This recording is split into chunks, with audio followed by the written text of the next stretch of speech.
A lonely island sits under a bruised sky, surrounded by restless black water. Lightning flickers behind clouds like a silent warning written in light. The mainland beyond is a dim silhouette, distant and indifferent. The air feels charged, as if the world is holding its breath before speaking.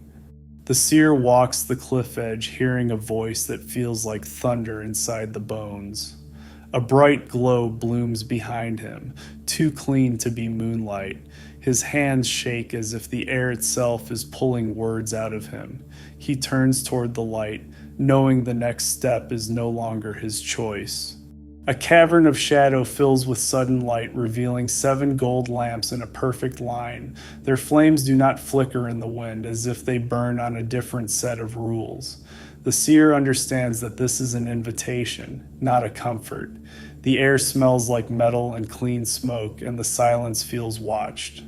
A doorway of light opens into a vast sky hall where color bends like a rainbow ring. A glassy sea stretches under it, smooth as polished stone. Thunder rolls without rain, like a voice that refuses to whisper. The seer feels small, not from fear alone, but from scale. An old man reads from a worn book as if each line weighs more than a lifetime. He pauses, listening, as if answers are arriving through the air. His face tightens with grief and awe at the same time. He knows what is coming will not be stopped by arguments or good intentions. A sealed scroll rests on a stone slab marked with wax seals that look too perfect to break. The air around it seems heavier, like the room is waiting for permission to move. The seer understands that every seal is a door, and every door opens into consequence.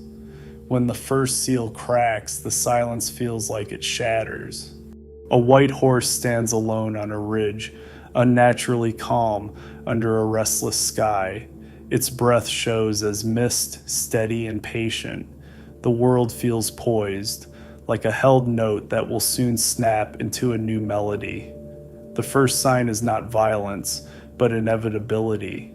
A red horse appears in the rain, framed by a sky that looks bruised and angry. Thunder hits like a drumbeat, and the air tastes like iron. The seer senses conflict spreading across the world like fire through dry brush. The second sign does not need to swing a blade to promise pain.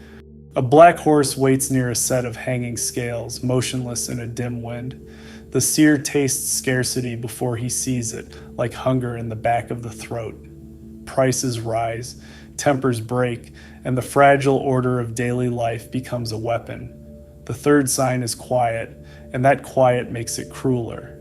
A pale horse emerges from fog as if the earth is exhaling something it never wanted.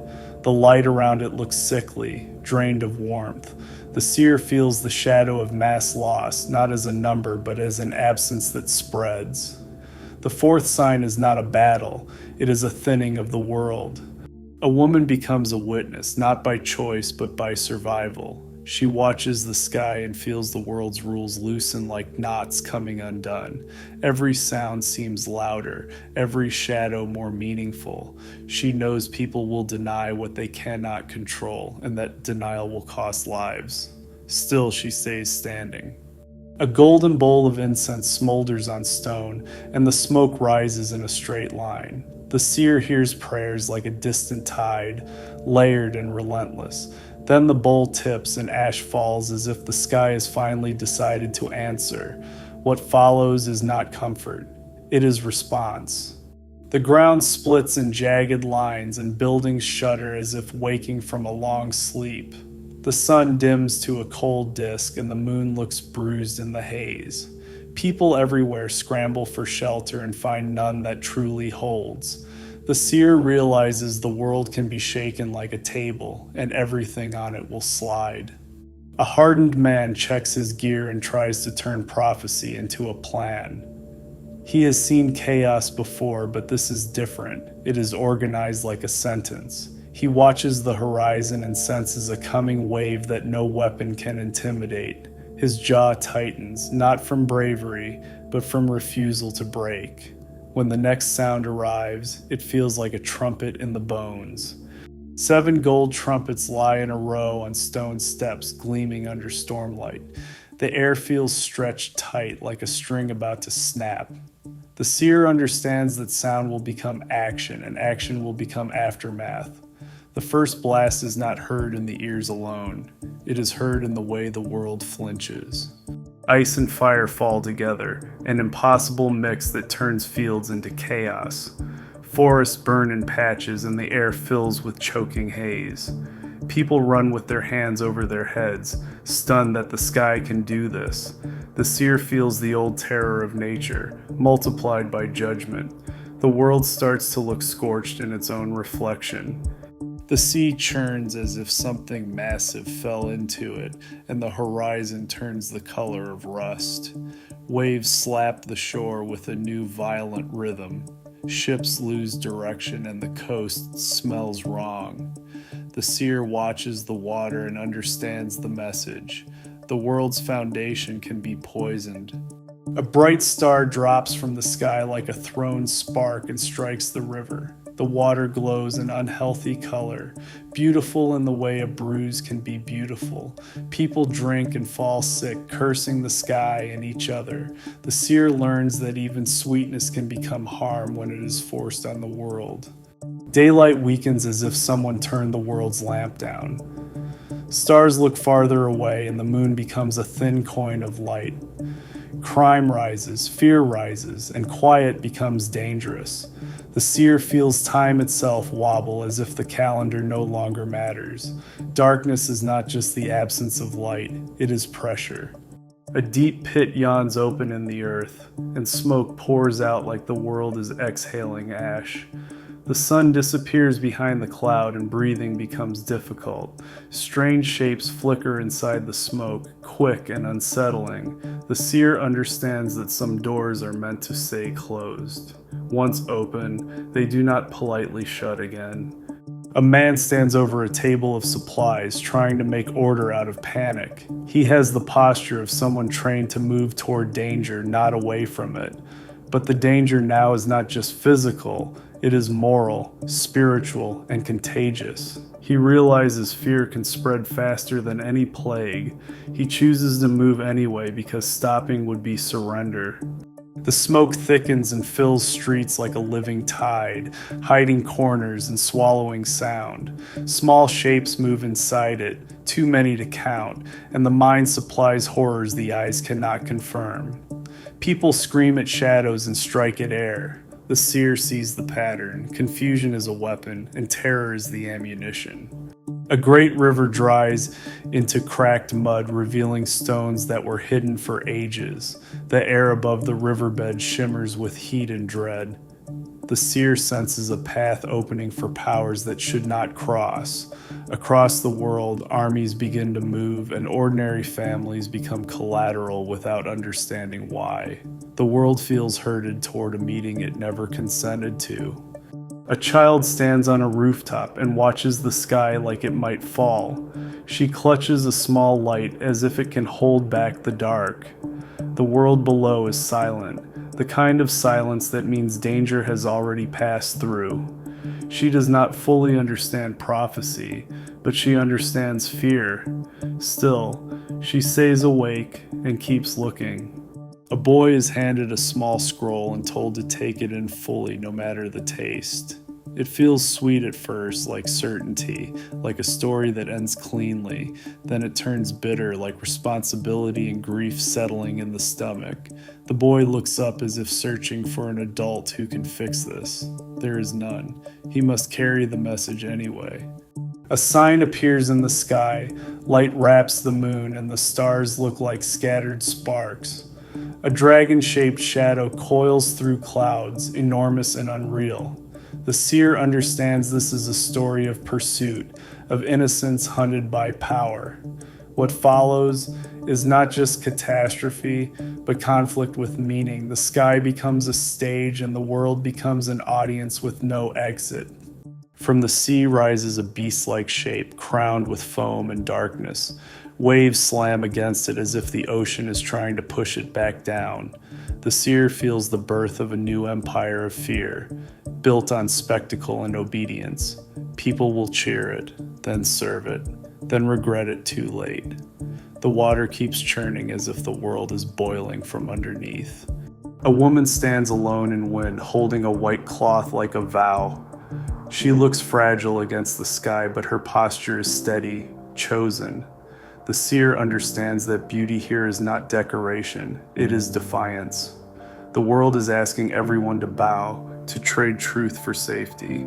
She refuses, and the refusal is louder than any trumpet. An empty market sits under gray light, its stalls abandoned and silent. Coins lie scattered with a stamped symbol that seems to glare back at the eye. The seer senses a new kind of captivity, buying, selling, and surviving turned into permission and control. People will be forced to choose between conscience and food.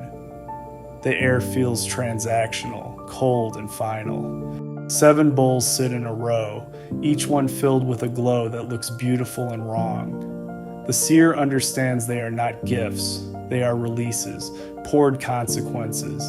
The earth cracks, waters sour, and skies burn with heat as if creation itself is protesting. People curse the light that exposes them. The bowls do not argue, they simply empty. A second woman lifts a bowl with careful hands, face calm but eyes haunted. She looks like someone trying to do the least harmful thing in an impossible world. The seer watches and understands that judgment can be carried by ordinary people, not just monsters. She pours, and the air seems to tighten like the world bracing. Afterward, there is no applause, only the next consequence. A great city collapses into smoke and orange glow, its towers losing shape in the haze. The seer hears celebration and mourning tangled together, because some will call this justice and others will call it loss. Wealth turns to ash and power turns to silence. The world learns that what looks unshakable can fall in a single night. The sky stays bright with fire-like light long after the screams fade. A white horse appears again, framed by a bright break in the clouds. The seer understands this is not a repeat, it is an answer. The air feels cleaner, sharper, as if truth has weight. Those who built their lives on cruelty feel the ground shift under them. The world is moving toward an ending that is also a beginning. And woman sits in the ruins of a home and holds her grief like a physical object. She whispers names into empty air and receives only echo. The seer recognizes this moment as the real cost of every grand sign, ordinary sorrow. She does not debate prophecy, she survives it. Tears fall, and the dust does not care.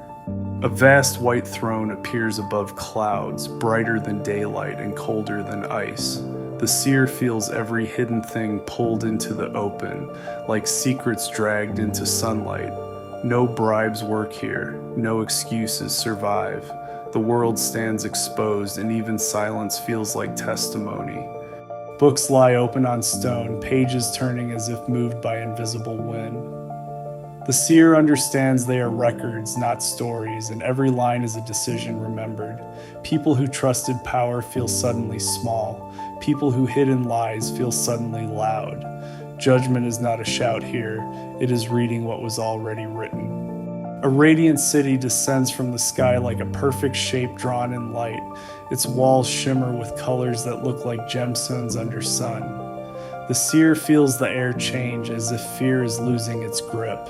This is not an escape, it is a replacement of what was broken. The world's wounds begin to close in the mind before they close in the body. The seer stands at the edge of a river that looks like liquid light. He feels the exhaustion of every vision finally meet a quiet peace. The horrors were not illusions, but they are no longer the only truth. He breathes as if he is learning how to breathe again. His hands stop shaking. The woman kneels near the water and touches leaves that look newly made. She feels healing arrive as something practical, not poetic. The seer understands that restoration is not a single moment. It is a pattern. repeated until the world remembers how to be whole. The children's future matters again. She stands with a steadier spine than before. A street of light stretches forward, quiet and clean, with water running through its center. The tree canopy above looks endless, heavy with life instead of threat.